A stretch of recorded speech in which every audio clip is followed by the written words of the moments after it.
But I really don't have any regrets. I really don't. I've lived exactly how I've wanted to. I've tried my hardest every single time. I didn't win the matches that maybe I should have always won, but I really gave it my all. So that for me is enough.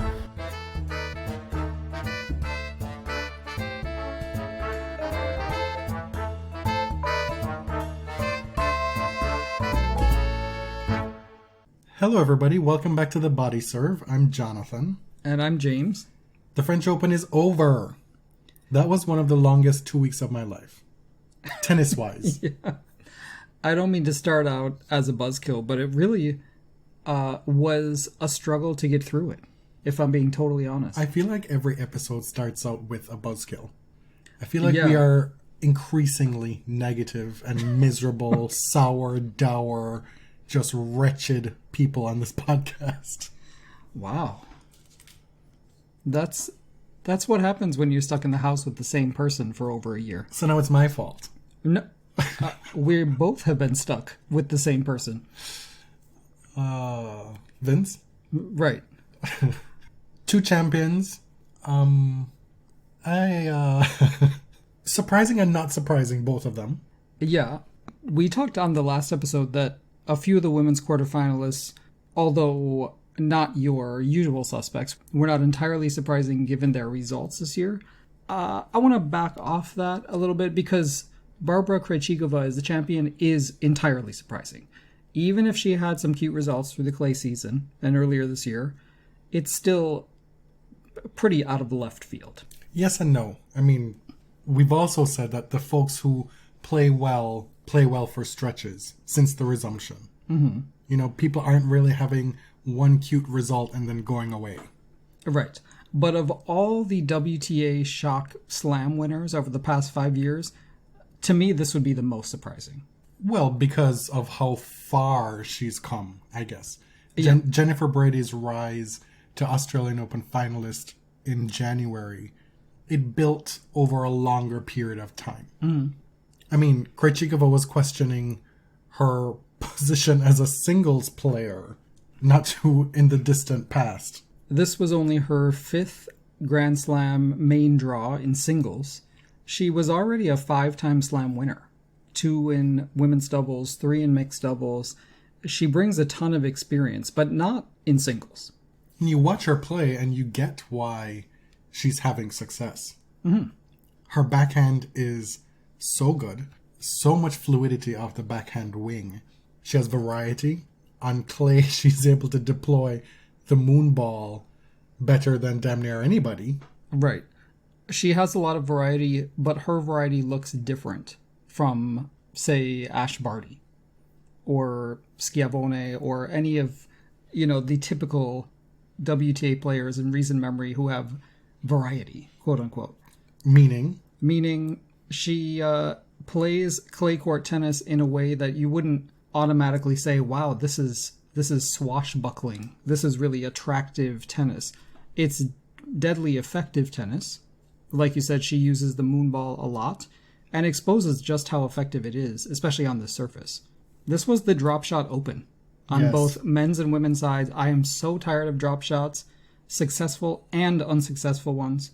You know I live for playing the drop shot myself. Yes. So if I am tired of the drop shot, then...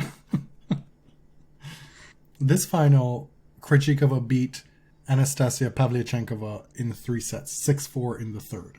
There was I would say, an outpouring of support for Pavlyuchenkova as she went through this run. I think a lot of folks understood the pedigree that she brought to tennis at the start of her career as a junior prodigy, and they've seen her kind of struggle over the years to a point where now she's created a pretty solid career, and that this would have been a nice icing on the cake for her career. Yeah, she was definitely a sentimental favorite. Wow, that's a much more succinct way of describing what I just droned on about for like 2 minutes. She's very likable. She can do her interviews in Russian, French, or English. You are very into her speaking French. I feel like you sent out like 6 tweets about her. It was just one. It was a flex, though, because she made it look rather easy. I also love how Americans, and you are clearly on the better spectrum of this, Americans are so impressed by people who speak multiple languages and speak them well. I will always be impressed by that. It's much more common outside of the United States, as you know. But if you speak 2 or more languages, good on you. Krejčíková got off to a fast start, pretty much running away with that first set. But then Pavlyuchenkova was able to bring it back in the second. There were 2 lopsided sets. Yeah. And just when you thought that maybe Pavlyuchenkova was wresting control of the match, she seems to suffer an injury. And that clearly hampered her the rest of the way. A strange thing happened at the end of this match, whereby on match point, a ball that was very close looked like it, to the naked eye, that it could have been in or out. Yeah, yeah. And the chair umpire, Kater Nooney, as well as Pavlyuchenkova, neither of them bothered with the mark. Yeah, on the replay it looked like, from the angle it was impossible to tell, but it looked like it could have hit the line. I have no idea. But the fact that the umpire wasn't out of the chair checking that mark on match point was... championship point. Right. Very bizarre and seemed like a real miss. Especially because this tournament and Krejčíková in particular had a few of these weird calls, one of which she was disadvantaged by. This one, not to say that there was anything amiss on this one. It's just that the umpire on such a momentous ball should have been out of the chair right away. You already have a situation where calls are in question all the time on clay. Right. Because the electronic replay system is unreliable on clay. There's a lot of relying on folks checking balls after the fact, wondering, well, did they check the right ball? There's never going to be 100% certainty in these kinds of situations. Right. Players circle a mark with their racket. Sometimes umpires disagree with the mark that they circled. This happened to Krejčíková in the semifinal against Sakari, where she circled a mark and it seemed that the umpire was like, and overruled her. And that, she actually could have won the match on that point. Well, I mean, the last few days have not been kind to Krejčíková in terms of how a lot of folks view her because of these line calling situations. Yes. There was an instance in the doubles match, because, spoiler, she won the doubles as well. There was an incident in the doubles match where a ball looked to be well inside the baseline and,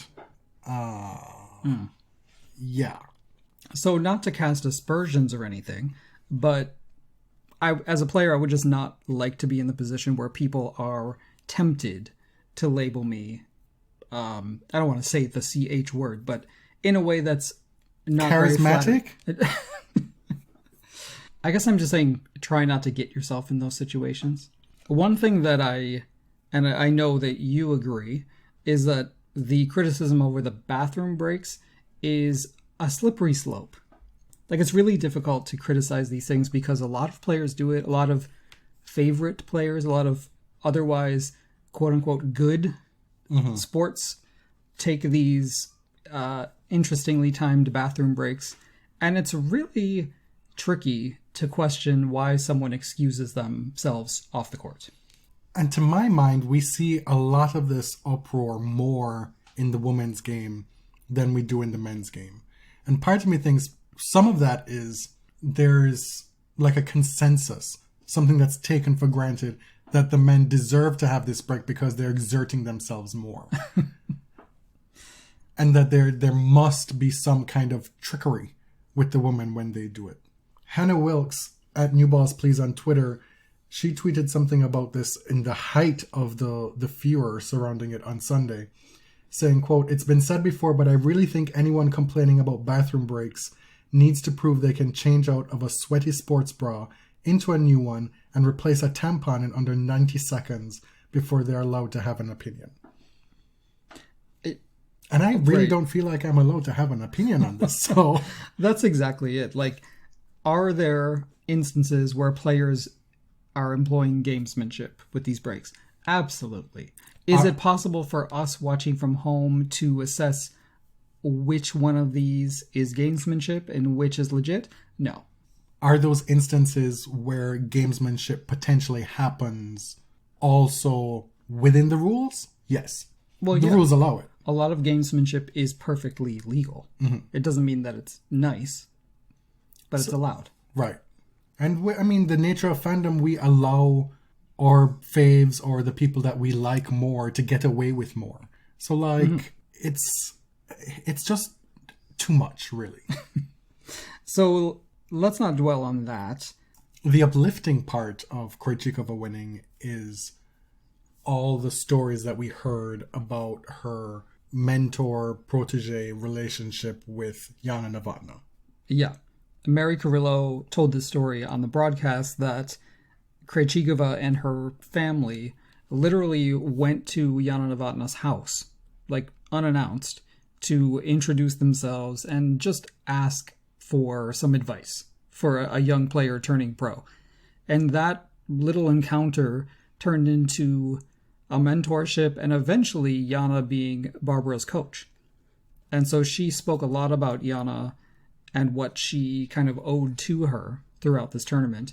And that was great just to remind everybody how wonderful Jana Novotná was for the sport. If you don't know, Jana Novotná was one of my favorite players of all time. Died a couple of years ago after having battled breast cancer at the age of only 49 years old. A real loss to the sport, and obviously a loss that Krejčíková felt probably more intensely than most people in tennis because of their relationship. You know, since Jana's death, Barbora has won a bunch of slam titles. She won, as I said, a few in women's doubles, a few in mixed, and now she's won her 6th and 7th slam title at this tournament. And I think that experience, even though she wasn't on these big stages in singles, that late stage experience probably helped her quite a bit in this final. Because, it's hard to know how either player is going to approach this match. People expect Pavs to be nervous or to make silly mistakes because she has sort of stumbled at that quarterfinal stage many times before. 6 times before. But I really don't think that happened here. I was impressed by her composure, by her willingness to just really dig in and fight. Even when she was injured in this final, she really wanted it. Mm-hmm. And her perspective afterward was so heartening. Again, it's a matter of how we look at these things. In the past, I feel like when somebody says, I'm just so happy to be here, people may have taken it as, well, wow, you don't have the mentality. But for somebody like Pavlyuchenkova, who has been through so much, to be able to say, wow, I'm just enjoying it, taking it all in, I'm so happy, even though I lost, that's a heartwarming story. And I think we are kind of moving out of that tired sport trope of, if I don't win, then I don't need that runner-up trophy. Like Serena in her closet, Uh-huh. Not everybody's a Serena Williams. Right. And Pavlyuchenkova is not even 30 years old yet. No. Right? She has been out here for what seems like forever. But if she keeps playing like this, she does actually have a lot more chances. You mentioned Krejčíkova's 7th slam title, which was in women's doubles. She showed up that day and she said absolutely not to Bethany Maddox-Sands' mullet. Yeah. Yeah, Iga Swiatek and Bethany Mullet-Sands teamed up in women's doubles. The team made the final and fell 6-4, 6-2 to Siniakova and Krejčíková. Folks like to pretend that Bethany has a fashion aesthetic. That is not what I would call it. She definitely has her own vision. Mm-hmm. This is Siniakova and Krejčíkova's 3rd slam title together. They were also the runners-up in the Australian Open this year. So Krejčíková goes up to number 1 in doubles again, which she also had in 2018. She goes up to number 15, I believe, in singles. And her partner, Siniakova, is a very close number 2 in the doubles rankings. Last episode, we had just gotten to the quarterfinals. They hadn't been played yet. At the quarterfinal round, Krejčíková beat Coco Gauff in straight sets.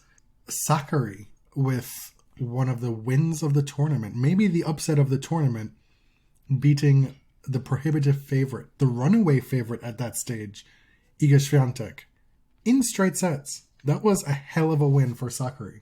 Yeah. With the tournament full of upsets, I feel like that is probably the biggest, because I felt like Swiatek was the odds-on favorite from the beginning. Pavlyuchenkova beat Badosa, and Zidansek beat Rybakina. Then at the semifinal stage, just a monster, mammoth, hell of a semifinal between Krejčíková and Sakkari, where Krejčíková won the first set. She went down in the first set early, came back to win it, I believe 7-5. And then Sakkari had lead upon lead upon lead toward what would have been her finish line in this match and wasn't able to close. Yeah. So we were out there for 3 hours and 18 minutes. There's no tiebreaker in the French Open in the third set, unlike some of the other Grand Slams. Well, all of the other Grand Slams. And, you know, watching it, I was trying to keep track of all of the match points that Sakkari saved, because I was thinking, if she wins this match, I'm really going to want to walk through what she did on all of those points. And there were some real heroics. The first one was saved on a Krejčíková error, but the next one was just a series of these pounding backhands, and then one backhand winner that was just a little bit more sharply angled than Krejčíkova's. You know, it was like the Andre Agassi thing. The third match point she saved with an ace, and so on. She was certainly no shrinking violet at the late stages of that match. And the only thing that really decided it was, I mean, both players' fortitude. Krejčíková saved a match point as well, and Krejčíková was able to put away a Sakkari drop shot that just sat up a bit too high. Mm-hmm. At the end of this match, we saw the same tired, brain-dead conversations about Hawkeye that we thought had been debunked, that we thought the folks who talk about tennis would be more precise in their language, would know what's up by now, to not be misleading the public at large. But that's not what happened. No, I think it's become clear now that they do know. Like, they do know that Hawkeye has not been approved for use on clay, that there are other technologies that are more accurate on clay. It's just easier to use the word Hawkeye. That's charitable. I don't think it's charitable at all. I think I've just called them lazy. No, I think there's at least one who just has not seeped in at all. In order to be a good commentator, you need to be a really good listener as well. Rather than just like shouting into the void on every medium possible. But anyway, so what we saw happen was folks saying, we need Hawkeye. This is ridiculous. Hawkeye has to happen. We cannot have this happening. And it's like, well, Hawkeye's not the answer. If there is an answer, it's Fox 10. That's not ready yet. Like, you can't be using Hawkeye as a one-size-fits-all terminology for electronic line replay. Right, but it's just extremely lazy by the networks, because they show you footage of Hawkeye, and for people who are not like religious tennis fans, they're like, oh my god, that call was wrong because they just showed me the Hawkeye that said it was wrong. So how are those fans supposed to know? Yeah, right. They don't know about these fractions of a percent of a margin for error and all these things. So what we got on the women's side was a first-time slam champ at Roland Garros for the 6th year in a row. We've had a full clay season where all these women played so many matches on clay. The women that you saw going deep at the French Open, the majority of them played a lot of tennis on the clay. Now we have a 2-week swing before you get into playing Wimbledon. It'll be interesting to see how the women who played well on clay, who, if any, can also play well on grass this season. Yeah. Because we did not have a grass season last year. So it's been 2 years since anybody's played competitively on grass. Yeah, it's a huge disadvantage to young players who maybe haven't played on grass that much, at least at a high level. And I think Pam Shriver tweeted about that today as well, yeah. Are you lifting thoughts from Pam? I don't... Subconsciously? I mean, a great sort, if I am, but I don't think so. But also, just the 2-week break is such a disadvantage for people who played late into this tournament. And also players who just kind of need a little time to readjust to a different surface. It seems like you're talking about one Rafa Nadal. No. I mentioned young players first. Okay. Because if you're 20 years old or whatever, you may not have played grass since 2019. And who knows if you played in the main draw of one of the big tournaments. I'm just saying, not having many tournaments on grass is a huge disadvantage for, a tournament that's considered to be the most prestigious in tennis. Mm-hmm. Learning to move on grass is something that can take a long time because you have so few opportunities to play on grass to begin with. We saw today David Goffin go down with an injury. So many people slipping and falling already on the grass.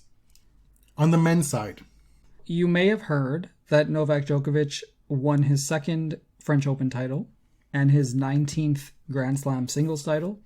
He's now won all the slams and all the Masters 1000 tournaments, as well as the year-end championships, a minimum of 2 times. Nobody on the men's side has done that.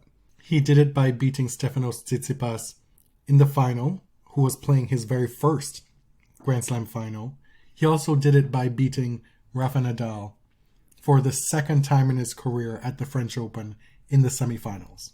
How do you want to lead into this? I think we should start with the semifinal because some will argue, like, not only it's the match of the tournament, but it's one of the greatest matches ever played in the history of clay court tennis, created on the moon, next to Neptune, a stone's throw from Mars. What? Yeah. Hyperbole. It was a really good match. Like, let's start there. It had stretches of just stratospheric play. It also had stretches of not very good stuff. There literally was a 5-0 start to this match. Yes. I think we go far in the other direction because we're so contrarian when people say mid-match that this is like the greatest clay court match they've ever seen. Like mid third set, people were tweeting this. Right. So like, what if one of the players retires right now? Is it still the best clay court match you've ever seen? We had a shit first set. Well, to be frank, it was not a shit. It was first interesting. Set. It was very interesting, but it wasn't good. We had a second set where there was a resting of momentum. It was nowhere near both players playing their best. It was Novak resting momentum from Rafa, building off of that first set where he came back from 5-love down to almost get back on serve. Where this match really took off was in the third set. It built on the intrigue, the context. That this match had a lot of context going into it. It was the fact that nobody had beaten Rafa twice at the French Open. It was the fact that Rafa seems to have, up until this point, completely wrested momentum from Djokovic on clay. Like, he was the better player on clay. Yeah, yeah. And there was the context of Nadal winning 2 more matches, and he is the all-time slam leader on the ATP Tour with 21. And if Novak beats Rafa and goes on to win, he then has 19, and then it becomes somewhat of an inevitability that he will achieve that record to himself quicker than we may have imagined. Right, right. And so they get into this third set, and Djokovic, for the most part of it, is ahead. He's up 5-3. It doesn't become a war of attrition, like a true gladiator-like battle, until Rafa breaks back, and eventually they're in this third set tiebreak that goes for 90-something minutes, this set. Yeah, for me, the match had a lot of very slight changes in momentum, and there were some stretches of just awe-inspiring points. And then there were times when it was clear, okay, Rafa's not really playing at his best right now, and so he is managing to find a way to stay in this but if he loses this third set, it's done. It was pretty clear. Like, he called the trainer. The fourth set was a big nothing, right? That it started out with a break, 2-love lead. Yeah, and then it was 6 in a row right. for Djokovic. So there's this temptation to conflate long, grueling matches with greatness. And I don't think that that's the case. This is not an argument for best of 3 as opposed to best of 5. This is about just trying to be a little bit clear-eyed when looking at this. The match was great only for the third set and the stakes. Yeah, and I think actually the match was in keeping with Rafa's clay season thus far. Yeah. He hit way more errors than he normally does. Double faults. At certain points, his serve was very strong, and then other times it disappeared when he needed it. For small stretches, yeah. The serve was very strong. Right. It was patchy. Yeah. Like, everything about it was patchy. And Novak is just, despite not being the best clay court player of his generation, it pains me to say this, but he's the best fighter. He knows how to make it through these matches better than anyone else. And the final showed that more than anything. I'm gonna reject Generally that. not on clay. I'm gonna reject but pretty that. much everywhere else. It's subjective. Let's leave it at that. I mean, I said it pained me to say that. I was serious. Okay. Because if you want to throw the Djokovic fans a bone, you can give them any other bone. You don't have to give them that bone. They're not listening. The part that was really interesting to me in this match, and it sucked as a Nadal fan, was at 5-love when I saw Djokovic hang on to avoid suffering his third bagel opening set against Nadal on clay in their last 4 clay matches. When that didn't happen, when it wasn't a repeat of the final last year where he got bageled in the first set, you could immediately see that it was a completely different player mentally on court. And this is where Nadal struggled in this tournament for me. He had moments where a dip in play or a lapse, even just for a couple games, let players into matches where it's not something that we normally see. It happened against Schwartzman in the quarterfinals. And when that happened in the first set against Djokovic, he eventually closed it out 6-3, but the writing was on the wall for me. At that point, it was a completely different match. He was playing a completely different Djokovic. And for me, I think Djokovic realized in that moment in the first set, being down 5-love, and credit to him, this was not the same match or the same opponent as the 2020 French Open final. Oh my God. It was not the same at all. conditions. He would not be facing the same challenge. This was in effect a night match. Thank you to Stefanos Tsitsipas for losing a 2-set-to-love lead against that person in the semifinals and stretching it out over 5 sets so that this match came on at nighttime. And so the court conditions played totally different from last year. So when folks are out here making a blanket comparison to what Novak was able to do this year compared to what he was unable to do last year in the finals, the conditions were different. And to my mind, the player he was playing was different as well. Whether that's a function of age, of Nadal not being able to go as deep into matches with that intensity and level as he has in the past. I don't know. I mean, we saw that in Australia against Tsitsipas. Yeah, see, I think that Rafa he knew that he did not have the physical endurance in this match, and I think Novak sensed it as well. I think if Djokovic probably realized if he could stay in it and keep it to, 1 set all, then he could probably pull out this match. When his eyes bug out and he gets in super competitive mode and sucks in a lot of air, you're in trouble. All that being said, this is not to diminish what Djokovic did, because it was incredible.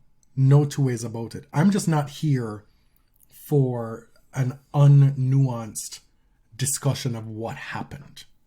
The runaway headlines that Djokovic conquers, vanquishes Nadal on clay. Did you watch the match? I also think a lot of people in tennis and possibly some commentators forget that Djokovic has beaten Nadal at Roland Garros before. He's also beaten him Yes. multiple times on clay elsewhere. No, as but well. it has happened at this literal tournament because a lot of people were talking about, oh, he's never conquered this. I'm like, well, indeed he has. The last time he beat Rafa at Roland Garros, he did not win the title. And that's almost what it looked like was happening in the final. Yes to that, but also we know that when he beat him in 2015, that was not.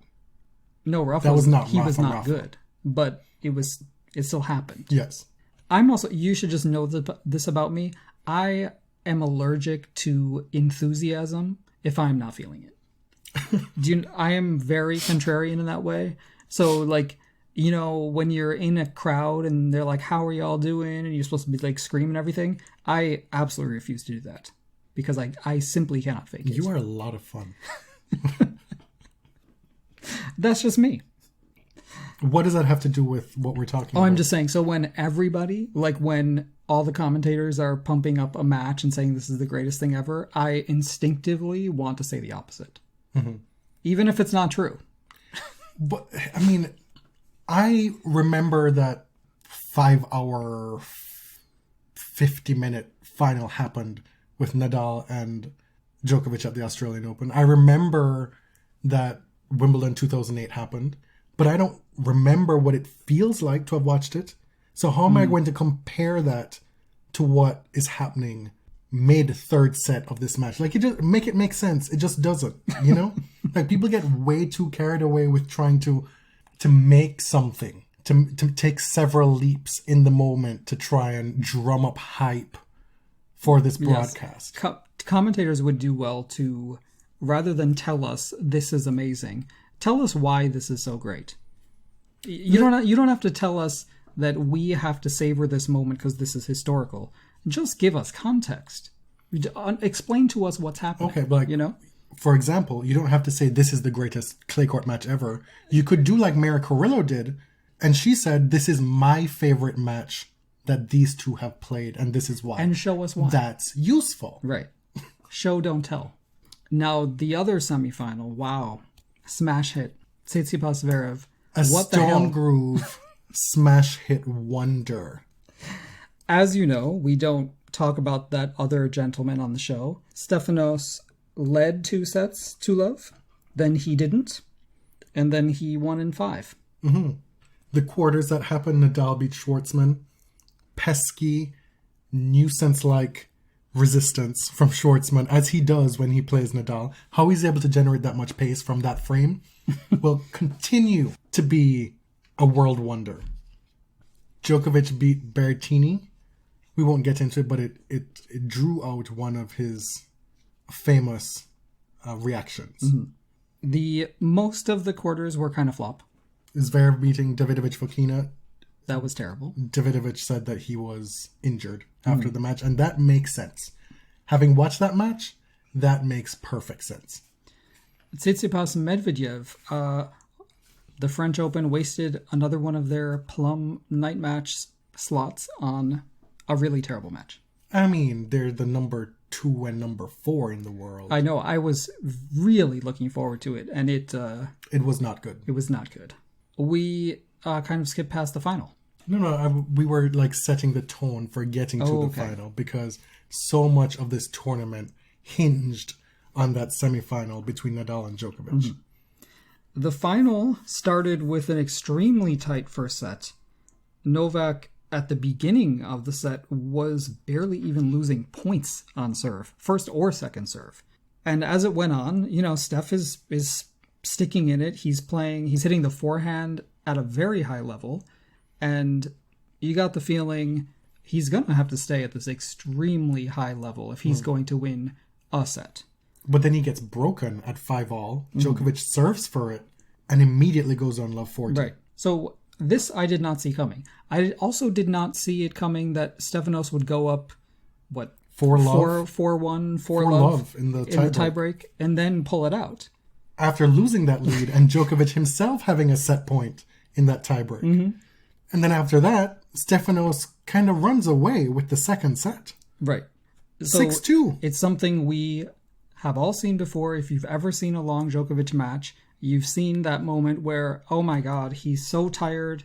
He's so mentally out of it. Oh my God. It is going to... How will He's he in go on? Xbox mode. No, the opposite.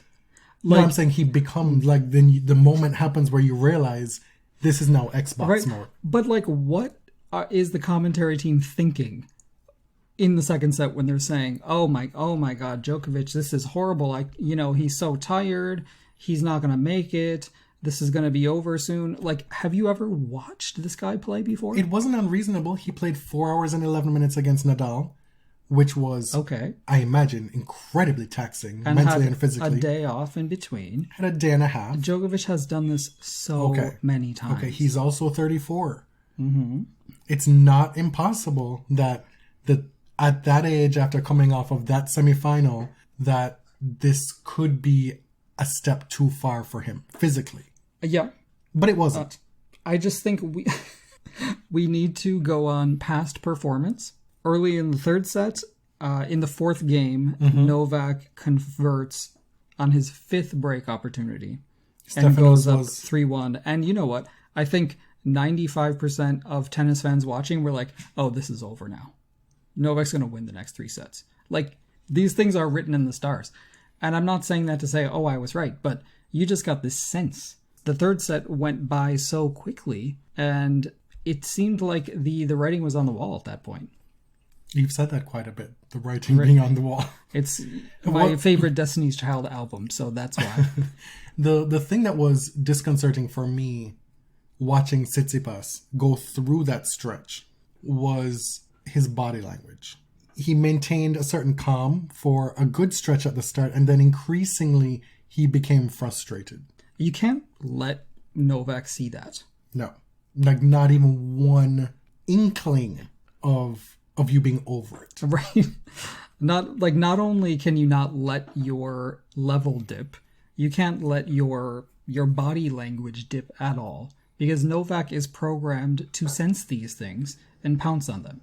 He's experienced. Right. And because he's been in this situation so many times, he knows how to manage a best of 5 set match. He knows he's good enough that if he loses the first or second set, or the first and second sets, he still has a pretty good chance. He knew that he had probably seen the best that Tsitsipas had to offer him. Yes. And he knew that he hadn't given anywhere near the best he had to offer.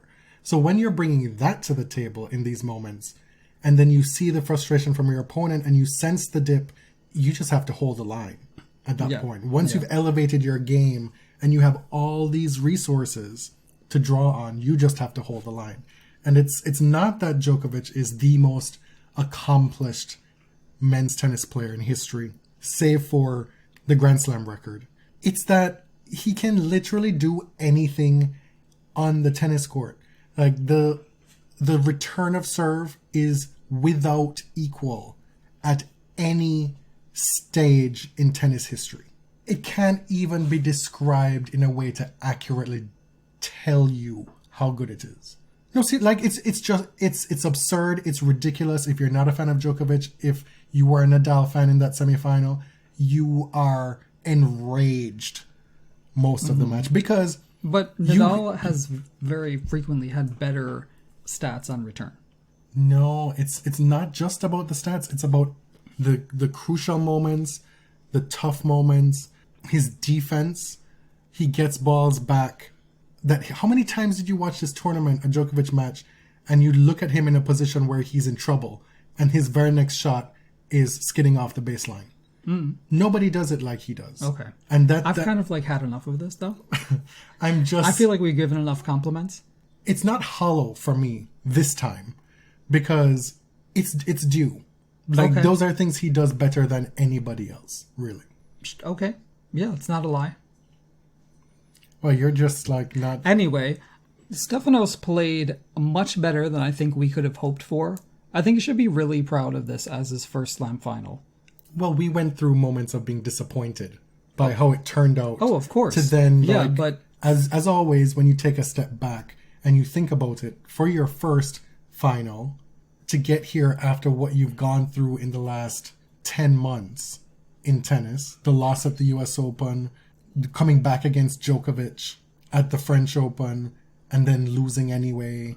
Like, he's had a lot of losses that could have set him back, and it hadn't. Yes. And then we find out after the match that his grandmother died 5 minutes before the final. Right. So he posted this on Instagram yesterday, and it was unclear. I don't think that his family told him.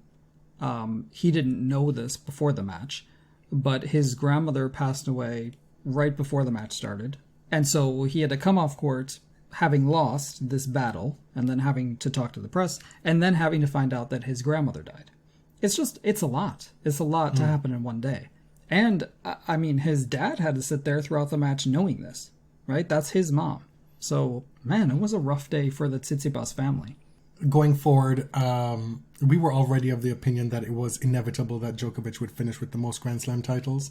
We have never really, maybe in year one of the show, but we've never really been interested in who is the greatest men's player of all time. And it's certainly not something that's driven the show. I mean, we've been accused of not paying attention to men's tennis in the past. And maybe that's why, because we are not interested in that stuff at all. Well, that would be partly why. They do the other part entirely by themselves. Yeah. Yeah. I can sense that you are nearing the end of your rope with the state of your physical wellness and being able to give of yourself with this episode. So just today, not like in general. So we're going to try and get through this. We're going to speed it up a little bit. In the doubles, on the men's side, the long-time French pairing of Nicolas Mahut and Pierre-Hugues Herbert won their 5th slam title together, 2nd at Roland Garros. Nicolas was super emotional in the aftermath of this win. Folks are speculating that this is his last year on tour. I don't know if that's true. I feel like he's been retiring for a while now. They beat Bublik and Golubev in the final. And in mixed doubles, Krejčíková and Salisbury beat Karatsev and Elina Vesnina in the mixed doubles final. Elina Vesnina, who just returned to pro tennis. Apparently at the start of the year in around February, Karatsev approached her and like, hey, do you want to play at the French Open? And she was like, well, I haven't even started playing again yet. And my level is not that great. He was like, I'm sure you'll be fine by then. And they were. Mm-hmm. Because of the compressed schedule this year, there were a bunch of grass tournaments in the second week of Roland Garros. Kudos to any of you who could pay attention to both at the same time. In Nottingham, Jo Konta was back in the winner's circle for the first time since 2019. She rediscovered her serve. She was raining down aces in Nottingham. I believe that was her 4th career title. In Stuttgart, Felix Auger-Aliassime... Well, let's start with the good news. He reached his 8th career ATP final. Yes, still at the age of 20 years old. The bad news is that he also lost his 8th career ATP final. And also his 16th consecutive set in an ATP final. He got to a tiebreak in the first set against Marin Cilic. Cilic, we had said on previous episodes, had been rediscovering his form. We talked that maybe he would have been a tough out for Federer in the second round at Roland Garros. And now he's back in the winner's circle for the first time since 2018. Also, that was on grass at Queen's Club in 2018. Jasmine Paolini won the Croatian Ball Ladies Open. Was the first ITF title of her career. That event, Tamara Zidansek was the person who won the last 2. Oh. She couldn't be there because she was the semifinalist at the French Open. But the last 2 times this event was held, she was the winner in 2018 and 2019. It wasn't held last year because of COVID. Francis Tiafoe, he wins his first grass title, the Nottingham Challenger. Christopher Eubanks, he won his 2nd career Challenger title, this one in Orlando, and is on the cusp of returning to the top 200. His highest career rank is number 147. It could have been a banner day for black men in men's tennis. And it was. It was. Just 2 of 3. It wasn't a hat trick. Yes. We're going to finish the episode with a few etc. moments from the French Open.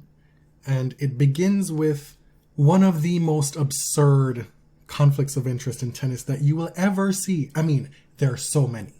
There's so many. And because there's so many, it's often difficult to get to the root of what the issue is. But this one was just like, how? Yeah. And it's been percolating for a while. Misha Zverev, Alexander's brother, and a former professional tennis player himself, as you know, has been working for Eurosport as an analyst. After Alexander's match earlier this week, he was asked by his co-hosts what he said to his brother during the match. Mm-hmm. The two of them were in studio, and he's beamed in via satellite. Mm. And he was not there in capacity of coach. He was at that match courtside because of his credential. Yes. Now, you also cannot coach during a match, so it doesn't matter. I understand. Yes. It was important that you made that distinction. Yes. However, even if he had been there as a coach, he's not supposed to be talking to his player and coaching. And he's not totally unaware of this because he hesitated when he was asked this. Yeah. And then he like said a few things that he conveyed at the time. I mean, this was when Zverev was down 2-0 to Tsitsipas. It's so embarrassing. Well, it's absurd because it's so, like, nobody bothers hiding it. You know, the idea that a person who works as a commentator in a professional capacity, who's also the brother of an active player during this tournament, is on court giving him tips, which is breaking the rules of both his network contract and the rules of the sport. And the chair umpire can't be looking out for that, because if anything, he's looking out for the box. Right. Where Misha is not sitting, he's somewhere else because of his credential, and he's able to flout those rules because of it. Mm-hmm. And tennis coverage is so silly, it seems, across the world, that we all just kind of giggle about it. What we have here is the making of another nepotistic tennis situation whereby an unqualified former tennis player... But, right. Would Misha have this job based on the strength of his tennis playing career? Or does he have it because of the clout that comes with his last name and who he's able to provide access to? Right. Sharon Fitchman went off on the tournament organizers. She was like, I know that you all are enjoying this Rafole number 50, whatever it is, but I've got 6 pages of things to say right now. Mm-hmm. It literally was 6 tweets. It was. 1 of 6, 2 of 6, 3 of 6. And we've heard throughout this tournament, the lead up to it and through the tournament, how unhappy doubles players were with the slashes that were made to their prize money relative to what was done to the singles pool. Yeah. Hell, in the mixed doubles, the teams who lost in the first round made $0. What? In mixed doubles, yeah. $0. Okay. When we're talking about like the real, like she said, the reallocation of 1% of singles prize money would have made that much of a difference to the doubles players. But it's just not important. And so she took it a step further to say, it's not just that they don't think we're important, as evidenced by the prize money. It's also these other ways that they shit on us for the entire 2 weeks. Yeah, because the nature of the U.S. coverage, I don't know if it was like this in other countries, but here, the commentators were frequently saying how many improvements the French Federation had made to the Roland Garros site over the past few years, and how it was at one point considered hopelessly old-fashioned and behind the times as far as the facilities, and now it's been much improved. But the leadership of the French Federation is still, I don't even know how to say it. They come off looking amateurish in public, but with the doubles prize money thing, I know that a lot of fans kind of get down on doubles players for complaining about these things, but if you're going to hold these draws, you have to pay them. Fans and Dan Evans. You just have to pay them. Otherwise, why are you even having doubles if you don't value the product?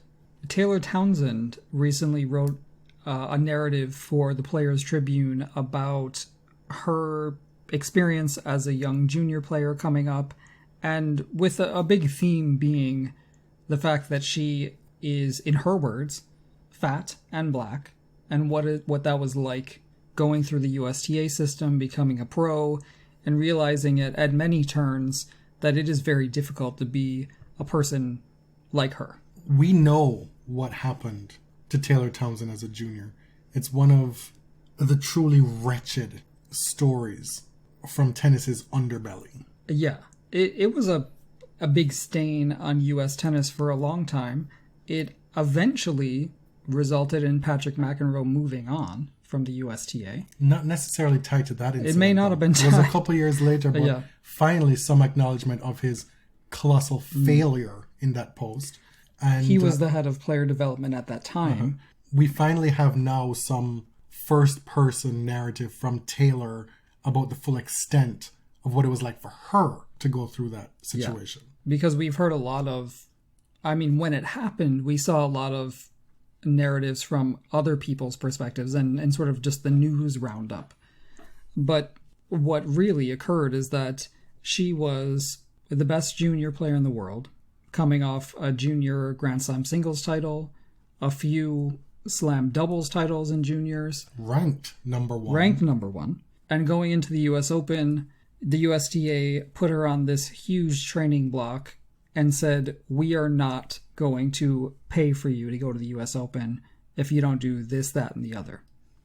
During the middle of this training block, she was diagnosed with anemia, and she thought that was a blessing because she could finally put a name to what she had been feeling, and that, oh, okay, well, the USTA, they can't prevent me from going to the US Open now because now I realize I had a medical problem. But no, they still refused to support her career because they felt she was overweight, out of shape, and didn't look what a tennis player was supposed to look like. And wrapped into that is lazy, not trying hard enough, not doing the work, having a bad work ethic. So her team scrounged up the funds for her to go to the US Open that year by herself without the support from the USTA. I believe she made the quarterfinals in singles and won the doubles title in New York that summer. Now, a lot of the commentators in the US have close ties to the USTA, obviously.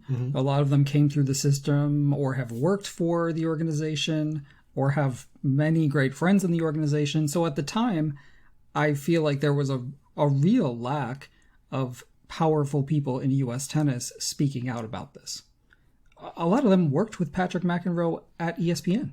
So I understand that as awkward, but this is a young woman who could be the face of the next generation of US tennis. And what did we do to her?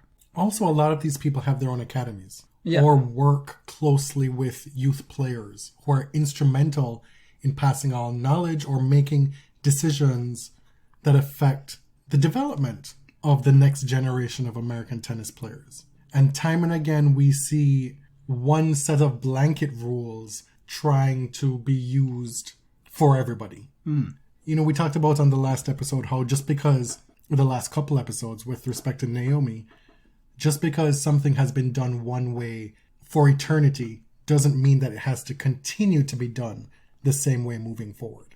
It was good to see that Chris Evert and Pam Shriver both acknowledged Taylor's writing publicly and said essentially that this is something that we can't allow to happen again and that we need to do better next time. It's important to see that. I just wish that we had done better.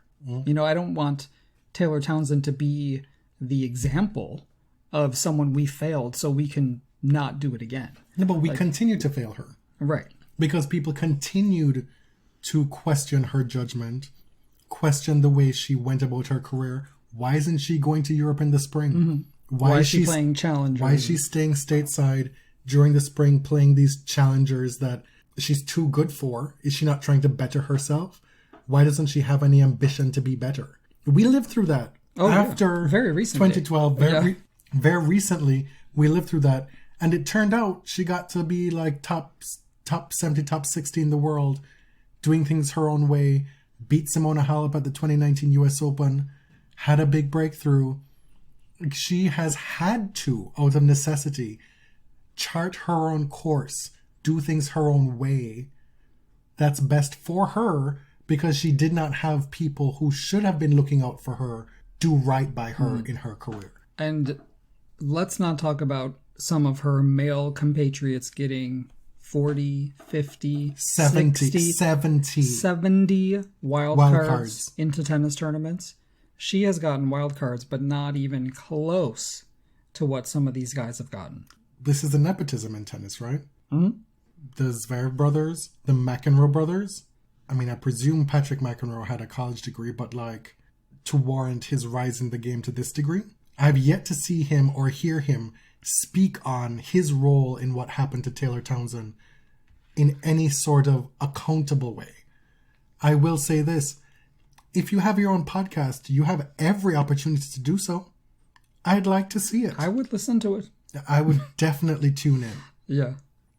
Bianca Andreescu, during Roland Garros, issued this very morbid-looking notes app thing. Maybe it was a notes app, but it was I have something to share with you all. She has split with her coach, Sylvain Bruneau. They've been together for a long time. It very much looked like, oh, I'm pulling out of Wimbledon or I'm retiring. Or so. It was rather dramatic, but they have... Which is her want. Yeah. They have amicably parted ways. And Jennifer Brady has also parted ways with her German coach. Mm-hmm. We know that he was, at least in some way, seriously responsible for her rise in tennis. Like, she went and spent an entire block of off-season training in Germany a couple of years ago when they first got together, and the results came. Mm-hmm. And so this is a little bit surprising, right? Yeah. They made the finals of the Australian Open together. She's currently injured. But, like, these things are par for the course in tennis these days. Mm-hmm. Coaching-player relationships just do not last as long as they used to. I think. Yeah, we could be wrong on that. And many of them seem to end in a pretty friendly way. Mm-hmm. Or at least that's how they presented publicly. Man, did you think that this is a bit of a reach back? A reach around? No. A throwback? That's definitely not what it is. Casting back to the earlier part of the episode. Okay, yeah. We're going back in time a few Uh-huh. minutes. A lot of folks were talking about, well, damn, who would have thought that Barbora Krejčíková would have been the Czech player to win a slam ahead of Karolina Pliskova? And I kind of chuckled because we've said this with respect to any number of other women who've won slams in the last couple of years. I think you mentioned this was the sixth different woman in a row who's won a slam. Who's won their first major at the French Open, Okay. starting with Muguruza in 2016. Well, thank you for your precision. I clearly was not paying attention to you when you said it. But with that, Sloane Stephens, Sonia Kenin, Bianca Andreescu, Naomi Osaka, Ash Barty. Mm-hmm. All these women have come when Pliskova was supposed to have arrived. And we've said on the podcast before, like, man, that must suck. But then, given what happened to her in Rome and her response to it, we also can accept that she just don't give a damn. And that's a perfectly valid response to it, too. Like, you just got to live your life. Well, maybe it's water off a duck's back for her. Maybe she doesn't look at it like, oh, great, another Czech player is winning before me. Or another player, period. If it were me, I would not be happy for the girl at all. Well, we know you stay petty and pressed all the time. And we also know you're not about any kind of forced enthusiasm. You just told us. No. But the show must go on. You have here on the agenda last, the Rafa statue. Thoughts? Mm-hmm. What are your thoughts? I see Terminator. It's fine. I'm really not an art critic, so No. It's fine. It's nice. They picked a good silhouette, a great photo to make this statue based off of. My thoughts are, if someone made a statue of me, I would check my pulse to see if I was still alive. Because it feels like very much memorial. It feels like something you do for someone when they're dead. Right, but his achievements on clay are so of another realm that this is just happening. Yeah. Like 13 times winning Roland Garros. I believe, Barcelona as well. Where is it that he has the court named after him? That's Barcelona, right? Yeah, Pista Rafa Nadal. Yeah, and people are like, well, this is just way too soon. It's a little bit weird. I don't know if like metal is like my aesthetic. It's very, as I said, Terminator-ish. Mm-hmm. The one thing I don't like about it for sure, like I don't have strong feelings about it, is that it conjures warrior, it conjures brute strength. It conjures all the things that have been by default ascribed to Nadal in opposition to Federer throughout his career. It doesn't give me beauty. Like Nadal on clay is a thing of beauty. You'd like to see an action shot of him hitting a volley? No, you're being obtuse. I'm saying something a little bit more soft. Like everything about it is hard. Okay, but what people think about when they think of Rafa at Roland Garros is him winding up for a huge topspin forehand where the follow-through doesn't go across his body but behind his head. You know, that kind of thing. I have nothing wrong with the silhouette. I told you that I love they chose that perfectly. But make it softer and cuter. That's all. Oh, like with a different medium, perhaps? Perhaps. Something that conjures the beauty of it. Because people see that and they think, wow, what great brute force. Whereas I look at them like, damn, that's beautiful. You know? And because he's the Federer opponent in that storied rivalry, he has to, quote unquote, necessarily occupy that space, that aesthetic space. On that note, French Open is done. We'll be back in about 10 days for Wimbledon preview. Who knows what tennis will look like in those 10 days. Thank you for listening. I'm James. I'm at ElliotJMR on Twitter. 2 L's, 2 T's. My name is Jonathan. I am at tennis_John. This is also the most episodes we've produced at a slam before. We did 4. It's normally just 3. We did an extra one. Anyway, if you've enjoyed the show, give us a review on iTunes, whichever platform you listen to the show on. That stuff helps boost traffic to the show, helps build our profile. Thanks for listening. Till next time.